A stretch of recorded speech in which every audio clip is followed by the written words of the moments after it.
বিসমিল্লাহির রহমানির রহিম। আসসালামু আলাইকুম প্রিয় শিক্ষক বিন্দুরা, আজকে আমরা ষান্মাসিক সামষ্টিক মূল্যায়ন রেকর্ড সংগ্রহ সংরক্ষণ করা নিয়ে আলোচনা করা হবে। ষষ্ঠ শ্রেণীর গণিত আমরা মূল্যায়ন রেকর্ড কিভাবে সংগ্রহ সংরক্ষণ করব সেটা নিয়ে আমরা আজকে আলোচনা করব। আমাদেরকে সাধারণত পরিশিষ্ট 1 এবং 2 সকল শিক্ষার্থীর ষান্মাসিক সামষ্টিক মূল্যায়ন চলাকালীন পর্যবেক্ষণের মাধ্যমে তথ্য সংগ্রহের জন্য ছক সংযুক্ত করা আছে। তাহলে আমাদের এখানে পরিশিষ্ট 1 এবং 2 দুইটি পরিশিষ্ট দেওয়া আছে এবং আমাদের শিক্ষার্থীর পরীক্ষা চলাকালীন সময় যে পর্যবেক্ষণের সময় তথ্য সংগ্রহ করব, সেই তথ্য সংগ্রহগুলো আমরা কিন্তু সেখানে কালেক্ট করতে হবে। এই ছকের প্রয়োজনীয় সংখ্যক ফটোকপি ব্যবহার করে পর্যবেক্ষণ মূল্যায়ন চলাকালীন সময় শিক্ষার্থীর অর্জনের মাত্রা রেকর্ড করতে হবে। দলগত কাজ, জোড়ায় কাজ, একক কাজ, সর্বদা নির্ধারণ অংশে পর্যবেক্ষণ করে পর্যবেক্ষকের প্রত্যেক শিক্ষার্থী তথ্য নেবেন। এখানে প্রতিটি কাজের জন্য প্রতিটি শিক্ষার্থীকে পর্যবেক্ষণ করতে হবে এমন নয়, বরং বিভিন্ন কাজ ব্যবহার করে যে কোনো একটি কাজে প্রত্যেক শিক্ষার্থীকে পর্যবেক্ষণ করা হয়েছে তা শিক্ষক নিশ্চিত করবেন। তো ষষ্ঠ শ্রেণীর গণিত বিষয় ষান্মাসিক সামষ্টিক মূল্যায়নের জন্য 3টি যোগ্যতা আছে এবং এদের সাথে সংশ্লিষ্ট মোট 9টি ফিআই কে নির্ধারণ করা হয়েছে। পরিশিষ্ট 5 ষান্মাসিক সামষ্টিক মূল্যায়নের জন্য নির্ধারিত যোগ্যতার সাথে সংশ্লিষ্ট পারদর্শিতার নির্দেশ সমূহ ফিআই এর প্রত্যেক শিক্ষার্থীর অর্জিত মাত্রা যাচাই করার জন্য পর্যবেক্ষণ ছকের রেকর্ড, লিখিত উত্তরপত্র, মূল্যায়ন ছকের রেকর্ড এবং শিক্ষার্থী তৈরিগত মডেল কাজ পরবর্তী থেকে প্রমাণক রেফারেন্স সংগ্রহ করে বিষয় শিক্ষক প্রতিটি ফিআই শিক্ষার্থীর অর্জিত মাত্রা সম্পর্কে সিদ্ধান্ত গ্রহণ ক্ষেত্রে ছকগুলো থেকে প্রাপ্ত সকল প্রমাণক রেফারেন্স বিবেচনা করবেন এবং এফ সংশ্লিষ্ট ফিআই ইনপুট দিবেন। পরিশিষ্ট 5 এর ফি এর মাত্রা নির্ধারণ করতে হবে। পরিশিষ্ট 2 পরিশিষ্ট 4 এর প্রমাণক রেফারেন্সকে বিবেচনা করে এখান থেকে একটি নির্দিষ্ট ফি এর ক্ষেত্রে শুধু পর্যবেক্ষণ ছক পরিশিষ্ট 2 রেকর্ড থাকবে, শুধু এই রেকর্ড বিবেচনা করে ফি এর মাত্রা ঠিক করবেন এবং রেকর্ড রাখবেন। আবার কোন ফি এর ক্ষেত্রে শুধু লিখিত মূল্যায়নের ছকে পরিশিষ্ট 4 রেকর্ড থাকবে, তখন শুধু ওই রেকর্ড বিবেচনা করে এর ফি এর মাত্রা ঠিক করবেন, রেকর্ড রাখবেন। যদি কোনো ফি এর ক্ষেত্রে পর্যবেক্ষণ ছক পরিশিষ্ট 2 লিখিত মূল্যায়ন পরিশিষ্ট 4 উভয় ক্ষেত্রে রেকর্ড পাওয়া যায়, সেক্ষেত্রে শিক্ষক নিজের বিচক্ষণতা দুটি রেকর্ডের গুরুত্ব বিবেচনা করে দিতে হবে। যদি একটি ফি এর জন্য 2 বা ততোধিক রেকর্ড থাকে তাহলে সবগুলো রেকর্ড সমন্বয় করে ফি এর মাত্রা বিষয়ে সিদ্ধান্ত নিতে হবে। তো প্রিয় শিক্ষক বিন্দুরা, আমাদের এখানে বলছে যে আমাদের এখানে পরিশিষ্ট 2, 3, 4, 5 এগুলা সম্পর্কে আমরা ভালোভাবে ডিটেলস সংগ্রহ করে আমাদেরকে পরিশিষ্ট 5 পূরণ করতে হবে। তারপর পরিশিষ্ট 1 এ কি দেওয়া আছে আমরা একটু দেখি। কাজ 1 দলগত কাজ, বেঁচে থাকার জন্য প্রয়োজনীয় অক্সিজেন মাপে দলে বসে প্রাসঙ্গিক আলোচনা করেছে, দলের সকলের মতামত বিবেচনা করে প্রাসঙ্গিক গাণিতিক অনুসন্ধান প্রক্রিয়া চিহ্নিত করেছে। কিভাবে গাছের সংখ্যা অক্সিজেনের পরিমাণ হিসাব করবে তা নিয়ে প্রাসঙ্গিক আলোচনা করেছে। কাজ কয়ের গাণিতিক সমস্যার ধরন চিহ্নিত করে দলে কাজ ভাগ করেছে। যদি ও এগুলো সম্পূর্ণ করে থাকে তাহলে তার ফি মাত্র এখানে 3.611 আর 3.612। যদিও কার্যকরভাবে করতে পেরেছে এখানে আমরা টিক মার্ক দেবো, আর যদি আংশিক করেছে এখানে টিক মার্ক দেবো, আর যদি চেষ্টা করেছে এখানে টিক মার্ক দেবো। তো কাজ 2 আমাদের পর্যবেক্ষণ করতে হবে নিজের পরিবারের সদস্য সংখ্যা অনুযায়ী প্রয়োজনীয় অক্সিজেন পরিমাণ হিসাব করেছে। প্রত্যেকে নিজ নিজ খাতায় নিজের পরিবারের সদস্য সংখ্যা অনুযায়ী কি অক্সিজেনের পরিমাণ হিসাব করতে পেরেছে কিনা। একক কাজ, তাহলে যদিও ওর মাত্র হচ্ছে 3.611 আর 3.612, এরা যদি কার্যকর হয় তাহলে এখানে আমরা টিক মান দেবো।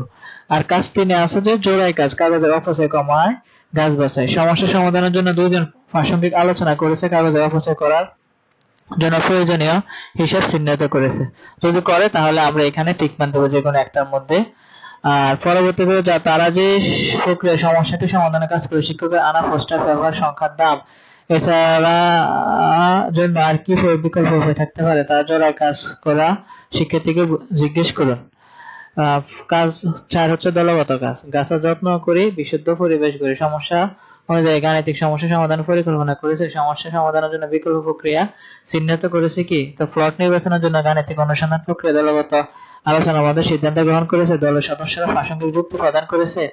তো প্লটের ক্ষেত্রফল পরিমাপের ক্ষেত্রফল ছবি এঁকে সমাধানের চেষ্টা করেছে। এগুলো যদি করে থাকে ভালোভাবে তাহলে আমরা এখানে টিক মার দেবো। তাহলে আমাদের মূল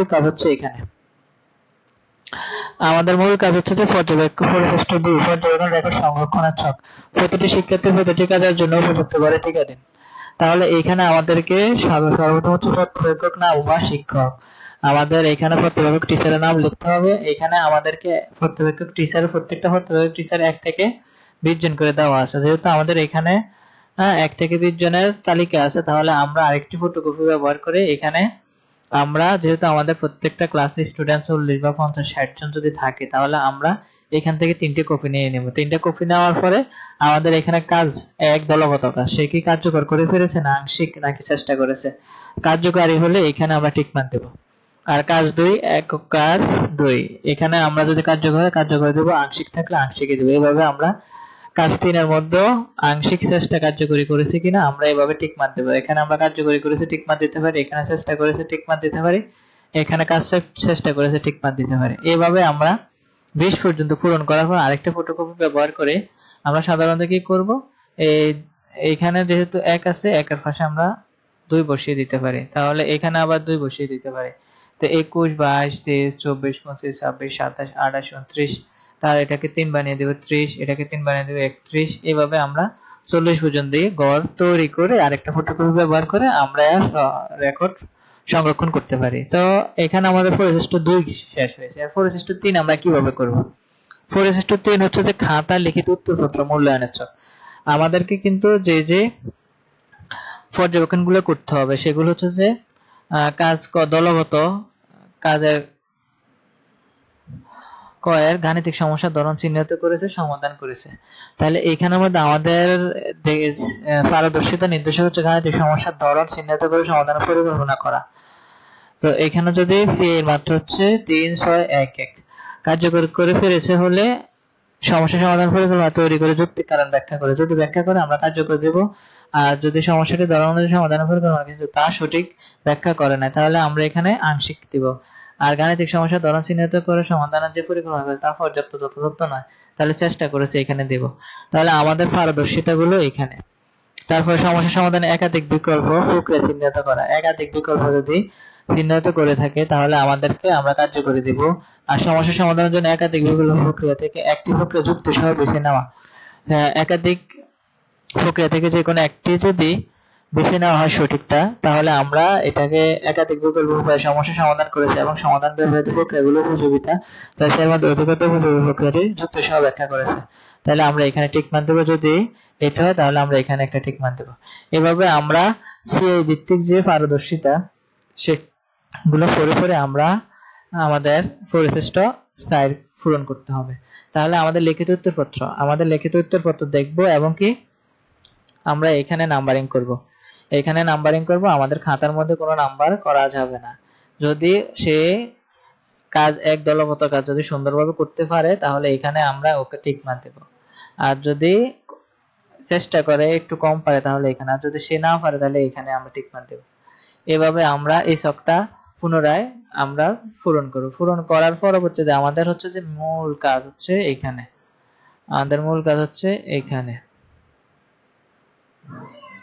পরিশিষ্ট 5 হচ্ছে 2